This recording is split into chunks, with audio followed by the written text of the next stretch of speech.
شروع اللہ کا نام لے کر جو بڑا مہربان نہایت رحم والا ہے۔ الف لام را، یہ کتاب روشن کی آیتیں ہیں۔ ہم نے اس قرآن کو عربی میں نازل کیا ہے تاکہ تم لوگ سمجھ سکو۔ اے پیغمبر، ہم اس قرآن کے ذریعے سے جو ہم نے تمہاری طرف بھیجا ہے تمہیں ایک نہایت اچھا قصہ سناتے ہیں، اور تم اس سے پہلے بے خبر تھے۔ جب یوسف نے اپنے والد سے کہا کہ ابا، میں نے خواب میں 11 ستاروں اور سورج اور چاند کو دیکھا ہے، دیکھتا کیا ہوں کہ وہ مجھے سجدہ کر رہی ہیں۔ انہوں نے کہا کہ بیٹا، اپنے خواب کا ذکر اپنے بھائیوں سے نہ کرنا، نہیں تو وہ تمہارے حق میں کوئی چال چلیں گے۔ کچھ شک نہیں کہ شیطان انسان کا کھلا دشمن ہے، اور اسی طرح اللہ تمہیں برگزیدہ و ممتاز کرے گا اور خواب کی باتوں کی تعبیر کا علم سکھائے گا، اور جس طرح اس نے اپنی نعمت پہلے تمہارے دادا پر دادا ابراہیم اور اسحاق پر پوری کی تھی، اسی طرح تم پر اور اولاد یعقوب پر پوری کرے گا۔ بے شک تمہارا پروردگار سب کچھ جاننے والا ہے، حکمت والا ہے۔ ہاں، یوسف اور ان کے بھائیوں کے قصے میں پوچھنے والوں کے لیے بہت سی نشانیاں ہیں۔ جب انہوں نے آپس میں تذکرہ کیا کہ یوسف اور اس کا بھائی ابا کو ہم سے زیادہ پیارے ہیں، حالانکہ ہم جماعت کی جماعت ہیں، کچھ شک نہیں کہ ابا کھلی غلطی پر ہیں۔ یوسف کو یا تو جان سے مار ڈالو یا کسی ملک میں پھینک آؤ، پھر ابا کی توجہ صرف تمہاری طرف ہو جائے گی، اور اس کے بعد تم نیک لوگوں میں ہو جاؤ گے۔ ان میں سے ایک کہنے والے نے کہا کہ یوسف کو جان سے نہ مارو، کسی اندھے کنویں میں ڈال دو کہ کوئی راہگیر اسے نکال کر کسی دوسرے ملک میں لے جائے گا۔ اگر تم کو کرنا ہی ہے تو یوں کرو۔ یہ مشورہ کر کے وہ اپنے والد سے کہنے لگے کہ ابا جان، کیا سبب ہے کہ آپ یوسف کے بارے میں ہمارا اعتبار نہیں کرتے؟ حالانکہ ہم اس کے خیر خواہ ہیں، کل اسے ہمارے ساتھ بھیج دیجئے کہ خوب میوے کھائے اور کھیلے کودے، ہم اس کے نگہبان ہیں۔ انہوں نے کہا کہ یہ امر مجھے غمناک کیے دیتا ہے کہ تم اسے لے جاؤ، یعنی وہ مجھ سے جدا ہو جائے، اور مجھے یہ بھی خوف ہے کہ تم کھیل میں اس سے غافل ہو جاؤ اور اسے بھیڑیا کھا جائے۔ وہ کہنے لگے کہ اگر ہماری موجودگی میں کہ ہم ایک طاقتور جماعت ہیں اسے بھیڑیا کھا گیا تو ہم بڑے نقصان میں پڑ گئے۔ غرض جب وہ اس کو لے گئے اور اس بات پر اتفاق کر لیا کہ اس کو اندھے کنویں میں ڈال دیں، اور ہم نے یوسف کی طرف وحی بھیجی کہ ایک وقت ایسا آئے گا کہ تم انہیں ان کے اس سلوک سے آگاہ کرو گے، اور ان کو اس وحی کی کچھ خبر نہ ہوگی۔ اور یہ حرکت کر کے وہ رات کے وقت باپ کے پاس روتے ہوئے آئے، کہنے لگے کہ ابا جان، ہم تو دوڑنے اور ایک دوسرے سے آگے نکلنے میں مصروف ہو گئے اور یوسف کو اپنے اسباب کے پاس چھوڑ گئے تو اسے بھیڑیا کھا گیا، اور آپ ہماری بات کو گو ہم سچ ہی کہتے ہیں باور نہیں کریں گے۔ اور ان کے کرتے پر جھوٹ موٹ کا لہو بھی لگا لائے۔ یعقوب نے کہا کہ یوں نہیں ہے، بلکہ تم اپنے دل سے یہ بات بنا لائے ہو۔ اچھا، صبر، کہ وہی خوب ہے، اور جو تم بیان کرتے ہو اس کے بارے میں اللہ ہی سے مدد چاہیے۔ اور اب اللہ کی شان دیکھو کہ اس کنویں کے قریب ایک قافلہ آوارد ہوا اور انہوں نے پانی کے لیے اپنا سقا بھیجا، تو اس نے کنویں میں ڈول لٹکایا، یوسف اس سے لٹک گئے۔ وہ بولا، زہے قسمت، یہ تو ایک لڑکا ہے، اور اس کو قیمتی سرمایہ سمجھ کر چھپا لیا۔ اور جو کچھ وہ کرتے تھے اللہ کو خوب معلوم تھا، اور انہوں نے اس کو تھوڑی سی قیمت یعنی مادود چند درہموں پر بیچ ڈالا، اور وہ اس سے بیزار ہو رہے تھے۔ اور مصر میں جس شخص نے اس کو خریدا اس نے اپنی بیوی سے، جس کا نام زلیخا تھا، کہا کہ اس کو عزت و اکرام سے رکھو، عجب نہیں کہ یہ ہمیں فائدہ دے یا ہم اسے بیٹا بنا لیں۔ اس طرح ہم نے یوسف کو سرزمین مصر میں جگہ دی، اور غرض یہ تھی کہ ہم ان کو خواب کی باتوں کی تعبیر سکھائیں، اور اللہ اپنے کام پر غالب ہے لیکن اکثر لوگ نہیں جانتے۔ اور جب وہ اپنی جوانی کو پہنچے تو ہم نے ان کو دانائی اور علم عطا کیا، اور نیکوکاروں کو ہم اسی طرح بدلہ دیا کرتے ہیں۔ اور جس عورت کے گھر میں وہ رہتے تھے اس نے ان کو اپنی طرف مائل کرنا چاہا، اور دروازے بند کر کے کہنے لگی، یوسف جلدی آؤ۔ انہوں نے کہا کہ اللہ پناہ میں رکھے، وہ یعنی تمہارے میاں تو میرے آقا ہیں، انہوں نے مجھے اچھی طرح سے رکھا ہے، میں ایسا ظلم نہیں کر سکتا، بے شک ظالم لوگ فلاح نہیں پائیں گے۔ اور اس عورت نے ان کا قصد کیا اور انہوں نے اس کا قصد کیا۔ اگر وہ اپنے پروردگار کی نشانی نہ دیکھتے تو جو ہوتا سو ہوتا۔ یوں اس لیے کیا گیا کہ ہم ان سے برائی اور بے حیائی کو روک دیں، بے شک وہ ہمارے چنے ہوئے بندوں میں سے تھے۔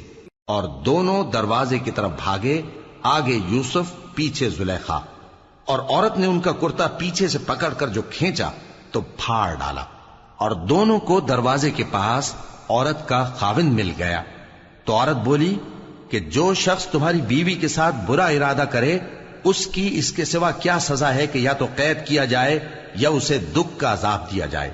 یوسف نے کہا اسی نے مجھ کو اپنی طرف مائل کرنا چاہا تھا، اور اس کے خاندان میں سے ایک گواہ نے گواہی دی کہ اگر اس کا کرتا آگے سے پھٹا ہو تو یہ سچی اور یوسف جھوٹا ہے، اور اگر کرتا پیچھے سے پھٹا ہو تو یہ جھوٹی اور وہ سچا ہے۔ سو جب اس کا کرتا دیکھا تو پیچھے سے پھٹا تھا، تب اس نے زلیخا سے کہا کہ یہ تمہارا ہی فریب ہے، اور کچھ شک نہیں کہ تم عورتوں کے فریب بڑے بھاری ہوتے ہیں۔ یوسف اس بات کا خیال نہ کر، اور زلیخا تو اپنے گناہ کی بخشش مانگ، بے شک خطا تیری ہی ہے۔ اور شہر میں عورتیں گفتگویں کرنے لگیں کہ عزیز کی بیوی اپنے غلام کو اپنی طرف مائل کرنا چاہتی ہے، اور اس کی محبت اس کے دل میں گھر کر گئی ہے، ہم دیکھتی ہیں کہ وہ کھلی گمراہی میں ہے۔ پھر جب زلیخا نے ان عورتوں کی گفتگو جو حقیقت میں دیدار یوسف کے لیے ایک چال تھی سنی، تو ان کے پاس دعوت کا پیغام بھیجا اور ان کے لیے ایک محفل مرتب کی، اور پھل تراشنے کے لیے ہر ایک کو ایک ایک چھری دی، اور یوسف سے کہا کہ ان کے سامنے آؤ۔ جب عورتوں نے ان کو دیکھا تو ان کا روب حسن ان پر ایسا چھا گیا کہ پھل تراشتے تراشتے اپنے ہاتھ کاٹ لیے، اور بے ساختہ بول اٹھیں کہ اللہ پاک ہے، یہ آدمی نہیں، یہ تو کوئی بزرگ فرشتہ ہے۔ زلیخا نے کہا تو یہ وہی ہے جس کے بارے میں تم مجھے تانے دیتی تھیں، اور بے شک میں نے اس کو اپنی طرف مائل کرنا چاہا مگر یہ بچا رہا، اور اگر یہ وہ کام نہ کرے گا جو میں اسے کہتی ہوں تو قید کر دیا جائے گا اور ذلیل ہوگا۔ یوسف نے دعا کی کہ پروردگار جس کام کی طرف یہ مجھے بلاتی ہیں اس کی نسبت مجھے قید پسند ہے، اور اگر تو مجھ سے ان کے فریب کو نہ ہٹائے گا تو میں ان کی طرف مائل ہو جاؤں گا اور نادانوں میں سے ہو جاؤں گا۔ پس ان کے رب نے ان کی دعا قبول کر لی اور ان سے عورتوں کا داؤں ٹال دیا، بے شک وہی تو سننے والا ہے، جاننے والا ہے۔ پھر باوجود اس کے کہ وہ لوگ ان کی بے گناہی کے نشان دیکھ چکے تھے، ان کی رائے یہی ٹھہری کہ کچھ عرصے کے لیے ان کو قید ہی کر دیں، اور ان کے ساتھ دو اور جوان بھی داخل زندہ ہوئے۔ ایک نے ان میں سے کہا کہ میں نے خواب دیکھا ہے، دیکھتا کیا ہوں کہ شراب کے لیے انگور نچوڑ رہا ہوں۔ دوسرے نے کہا کہ میں نے بھی خواب دیکھا ہے، میں یہ دیکھتا ہوں کہ اپنے سر پر روٹیاں اٹھائے ہوئے ہوں اور پرندے ان میں سے کھا رہے ہیں، تو ہمیں ان کی تعبیر بتا دیجئے کہ ہم تمہیں نیکوکار دیکھتے ہیں۔ یوسف نے کہا کہ جو کھانا تم کو ملنے والا ہے وہ آنے نہیں پائے گا کہ میں اس سے پہلے تم کو اس کی تعبیر بتا دوں گا۔ یہ ان باتوں میں سے ہے جو میرے پروردگار نے مجھے سکھائی ہیں۔ جو لوگ اللہ پر ایمان نہیں لاتے اور آخرت کا انکار کرتے ہیں، میں نے ان کا مذہب چھوڑ دیا ہے، اور میں اپنے باپ دادا ابراہیم اور اسحاق اور یعقوب کے مذہب پر چلتا ہوں۔ ہمیں شایع نہیں ہے کہ کسی چیز کو اللہ کے ساتھ شریک بنائیں، یہ اللہ کا فضل ہے ہم پر بھی اور لوگوں پر بھی، لیکن اکثر لوگ شکر نہیں کرتے۔ اے میرے قید خانے کے رفیقو، بھلا کئی جدا جدا آقا اچھے یا اللہ جو اکیلا ہے سب پر غالب ہے؟ جن چیزوں کی تم اللہ کے سوا پرستش کرتے ہو وہ صرف نام ہی نام ہیں جو تم نے اور تمہارے باپ دادا نے رکھ لیے ہیں، اللہ نے ان کی کوئی سند نازل نہیں کی۔ سن رکھو کہ اللہ کے سوا کسی کی حکومت نہیں ہے، اس نے ارشاد فرمایا ہے کہ اس کے سوا کسی کی عبادت نہ کرو، یہی سیدھا دین ہے، لیکن اکثر لوگ نہیں جانتے۔ اے میرے قید خانے کے رفیقو، تم میں سے ایک جو پہلا خواب بیان کرنے والا ہے وہ تو اپنے آقا کو شراب پلایا کرے گا، اور جو دوسرا ہے وہ سولی دیا جائے گا، اور پرندے اس کا سر نوچ کھائیں گے۔ جو بات تم مجھ سے پوچھتے تھے وہ فیصل ہو چکی ہے، اور ان دونوں میں سے جس کی نسبت یوسف نے خیال کیا کہ وہ رہائی پا جائے گا، اس سے کہا کہ اپنے آقا سے میرا ذکر بھی کر دینا۔ پھر شیطان نے اسے ان کا اپنے آقا سے ذکر کرنا بھلا دیا، اور یوسف کئی برس قید خانے ہی میں رہے۔ اور بادشاہ نے کہا کہ میں نے خواب دیکھا ہے، دیکھتا کیا ہوں کہ 7 موٹی گائیں ہیں جن کو 7 دبلی گائیں کھا رہی ہیں، اور 7 خوشے سبز ہیں اور 7 خشک۔ اے درباریو، اگر تم خوابوں کی تعبیر دے سکتے ہو تو مجھے میرے خواب کی تعبیر بتاؤ۔ انہوں نے کہا یہ خواب تو پریشان خیالی سے ہیں، اور ہمیں ایسے خوابوں کی تعبیر نہیں آتی۔ اور وہ شخص جو دونوں قیدیوں میں سے رہائی پا گیا تھا اور جسے مدت کے بعد وہ بات یاد آ گئی، بول اٹھا کہ میں آپ کو اس کی تعبیر لا بتاتا ہوں، مجھے قید خانے جانے کی اجازت دیجیے۔ غرض وہ یوسف کے پاس آیا اور کہنے لگا، یوسف، اے بڑے سچے یوسف، ہمیں اس خواب کی تعبیر بتائیے کہ 7 موٹی گایوں کو 7 دبلی گائیں کھا رہی ہیں، اور 7 خوشے سبز ہیں اور 7 سوکھے، تاکہ میں لوگوں کے پاس واپس جا کر تعبیر بتاؤں۔ عجب نہیں کہ وہ تمہاری قدر جانے۔ انہوں نے کہا کہ تم لوگ 7 سال متواتر کھیتی کرتے رہو گے، تو جو غلہ کاٹو تو تھوڑے سے غلے کے سوا جو کھانے میں آئے باقی کو خوشوں میں ہی رہنے دینا۔ پھر اس کے بعد خشک سالی کے 7 سخت سال آئیں گے کہ جو غلہ تم نے جمع کر رکھا ہوگا وہ سب کو کھا جائیں گے، صرف وہی تھوڑا سا رہ جائے گا جو تم احتیاط سے رکھ چھوڑو گے۔ پھر اس کے بعد ایک ایسا سال آئے گا کہ خوب مے برسے گا اور لوگ اس میں رس نچوڑیں گے۔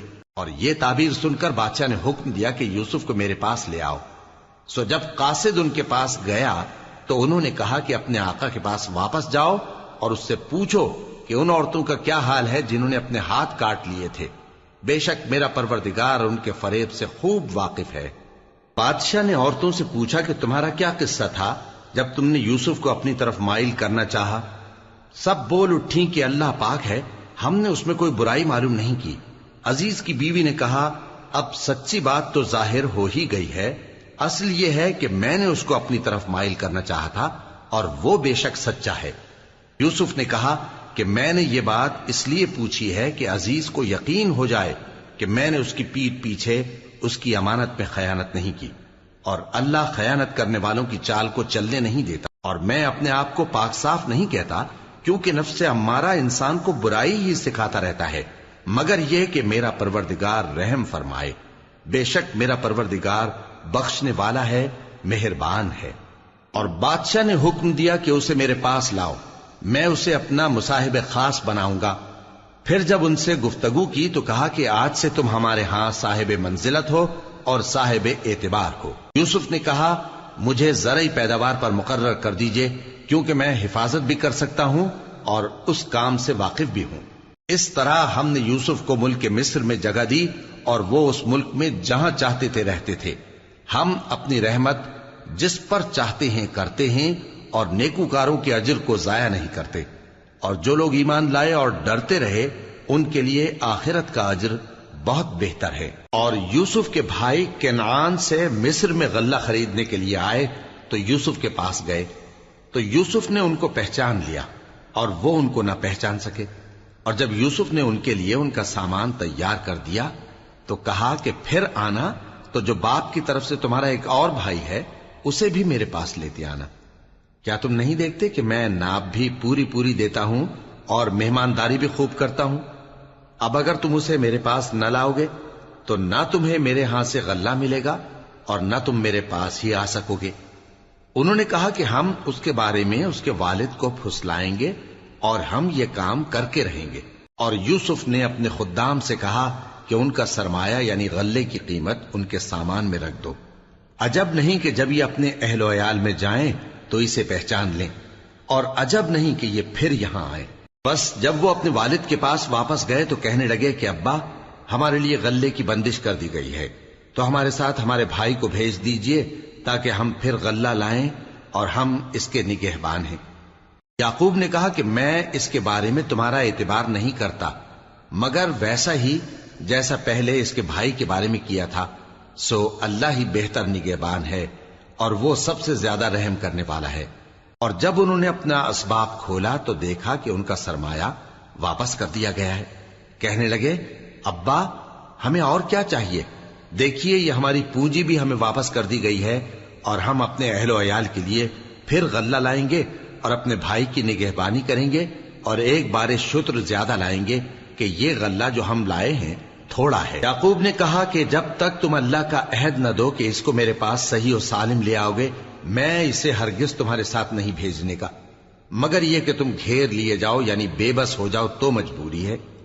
پس جب انہوں نے والد کو اپنا قول دیا تو یعقوب نے کہا کہ جو قول و قرار ہم کر رہے ہیں اس کا اللہ ضامن ہے، اور فرمایا کہ اے میرے بیٹو، ایک ہی دروازے سے داخل نہ ہونا بلکہ جدا جدا دروازوں سے داخل ہونا، اور میں اللہ کی تقدیر کو تو تم سے روک نہیں سکتا.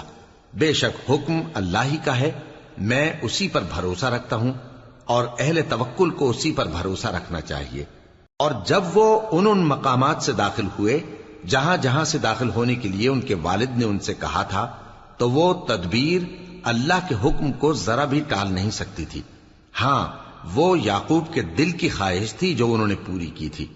اور بے شک وہ صاحب علم تھے، کیونکہ ہم نے ان کو علم سکھایا تھا، لیکن اکثر لوگ نہیں جانتے. اور جب وہ لوگ یوسف کے پاس پہنچے تو یوسف نے اپنے حقیقی بھائی کو اپنے پاس جگہ دی اور کہا کہ میں تمہارا بھائی ہوں، تو جو سلوک یہ ہمارے ساتھ کرتے رہے ہیں اس پر افسوس نہ کرنا. پھر جب ان کا اسباب تیار کر دیا تو اپنے بھائی کے تھیلے میں آپ خورا رکھ دیا. پھر جب وہ آبادی سے باہر نکل گئے تو ایک پکارنے والے نے آواز دی کہ قافلے والو، تم تو چور ہو. وہ ان کی طرف متوجہ ہو کر کہنے لگے کہ تمہاری کیا چیز کھوئی گئی ہے؟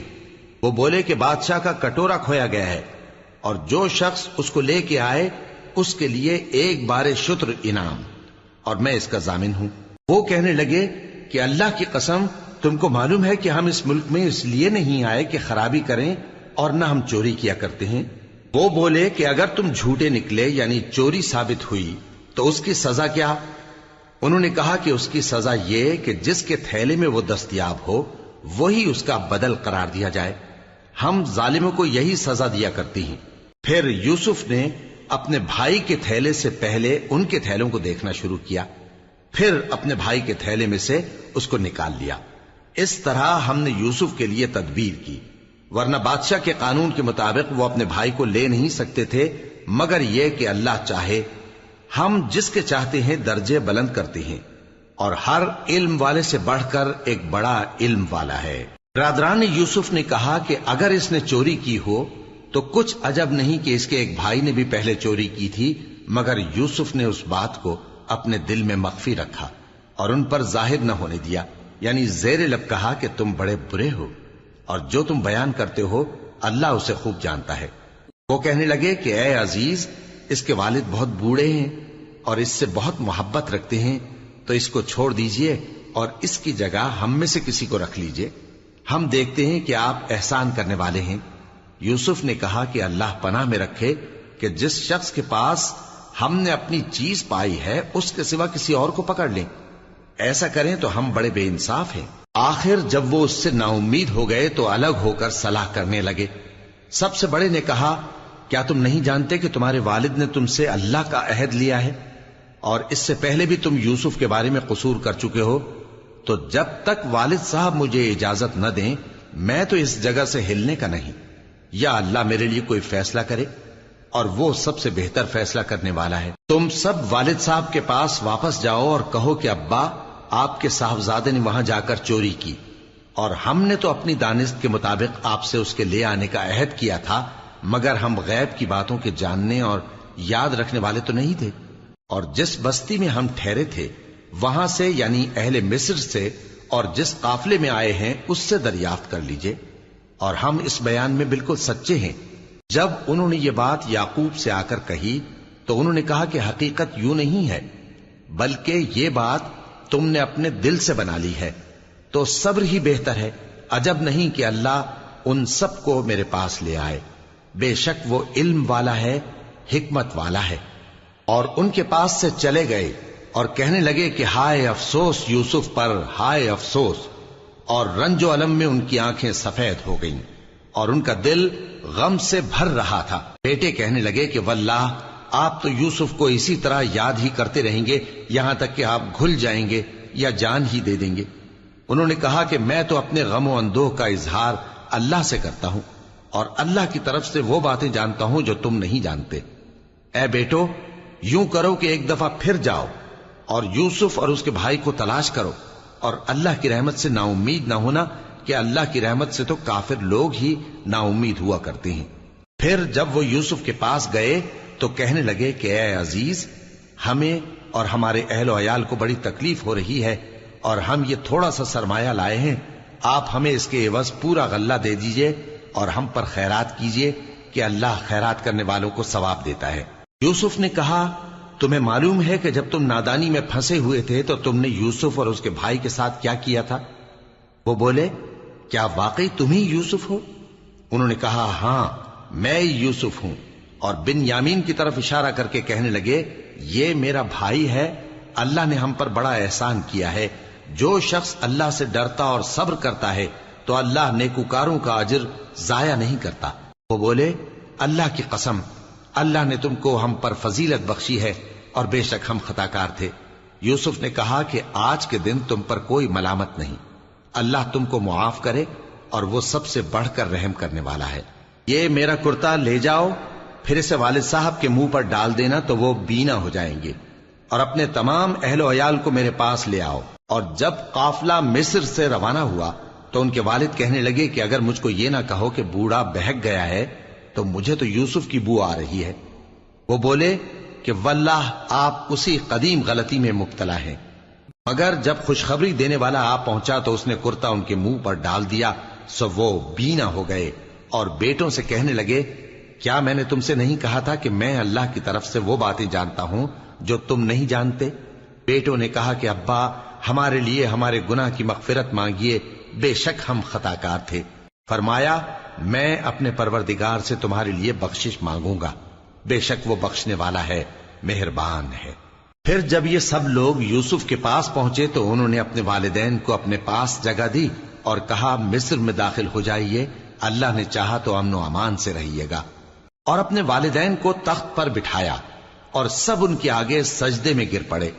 اور اس وقت یوسف نے کہا ابا جان یہ میرے اس خواب کی تعبیر ہے جو میں نے پہلے بچپن میں دیکھا تھا، میرے پروردگار نے اسے سچ کر دیا اور اس نے مجھ پر بہت سے احسان کیے ہیں کہ مجھ کو قید خانے سے نکالا، اور اس کے بعد کہ شیطان نے مجھ میں اور میرے بھائیوں میں فساد ڈال دیا تھا آپ کو گاؤں سے یہاں لایا۔ بے شک میرا پروردگار جو چاہتا ہے تدبیر سے کرتا ہے، وہ علم والا ہے، حکمت والا ہے۔ جب یہ سب باتیں ہو لیں تو یوسف نے اللہ سے دعا کی کہ اے میرے پروردگار تو نے مجھ کو حکومت سے نوازا اور خوابوں کی تعبیر کا علم بخشا۔ اے آسمانوں اور زمین کے پیدا کرنے والے، تو ہی دنیا اور آخرت میں میرا کارساز ہے، تو مجھے دنیا سے اپنی اطاعت کی حالت میں اٹھائیو اور آخرت میں اپنے نیک بندوں میں داخل کیجو۔ اے پیغمبر یہ اخبار غیب میں سے ہیں جو ہم تمہاری طرف بھیجتے ہیں۔ اور جب برادران یوسف نے اپنی بات پر اتفاق کیا تھا اور وہ فریب کر رہے تھے تو تم ان کے پاس تو نہ تھے، اور بہت سے آدمی گو تم کتنی خواہش کرو ایمان لانے والے نہیں ہیں، اور تم ان سے اس خیر خواہی کا کچھ صلہ بھی تو نہیں مانگتے۔ یہ قرآن اور کچھ نہیں تمام جہانوں کے لیے نصیحت ہے، اور آسمان و زمین میں بہت سی نشانیاں ہیں جن پر سے یہ گزرتے ہیں اور ان کو نظر انداز کر دیتے ہیں، اور یہ اکثر اللہ پر ایمان نہیں رکھتے مگر اس کے ساتھ شرک بھی کرتے ہیں۔ تو کیا یہ اس بات سے بے خوف ہیں کہ ان پر اللہ کا عذاب نازل ہو کر ان کو ڈھانپ لے، یا ان پر ناگہاں قیامت آ جائے اور انہیں خبر بھی نہ ہو؟ کہہ دو میرا رستہ تو یہ ہے، میں اللہ کی طرف بلاتا ہوں سمجھ بوجھ کر، میں بھی لوگوں کو اللہ کی طرف بلاتا ہوں اور میرے پیراؤ بھی، اور اللہ پاک ہے اور میں شرک کرنے والوں میں سے نہیں ہوں۔ اور ہم نے تم سے پہلے بستیوں کے رہنے والوں میں سے مرد ہی بھیجے تھے جن کی طرف ہم وہی بھیجتے تھے۔ کیا ان لوگوں نے ملک میں سیر و سیاحت نہیں کی کہ دیکھ لیتے کہ جو لوگ ان سے پہلے تھے ان کا انجام کیا ہوا؟ اور متقیوں کے لیے آخرت کا گھر بہت اچھا ہے، کیا تم سمجھتے نہیں؟ یہاں تک کہ جب پیغمبر نا امید ہو گئے اور انہوں نے خیال کیا کہ اپنی نصرت کے بارے میں جو بات انہوں نے کہی تھی اس میں وہ سچے نہ نکلے، تو ان کے پاس ہماری مدد آ پہنچی، پھر جسے ہم نے چاہا بچا دیا، اور ہمارا عذاب اتر کر گناہگار لوگوں سے پھیرا نہیں کرتا۔ ان کے قصے میں عقل مندوں کے لیے عبرت ہے۔ یہ قرآن ایسی بات نہیں ہے جو اپنے دل سے بنائی گئی ہو، بلکہ جو کتابیں اس سے پہلے نازل ہوئی ہیں ان کی تصدیق کرنے والا ہے اور ہر چیز کی تفصیل کرنے والا، اور مومنوں کے لیے ہدایت اور رحمت ہے۔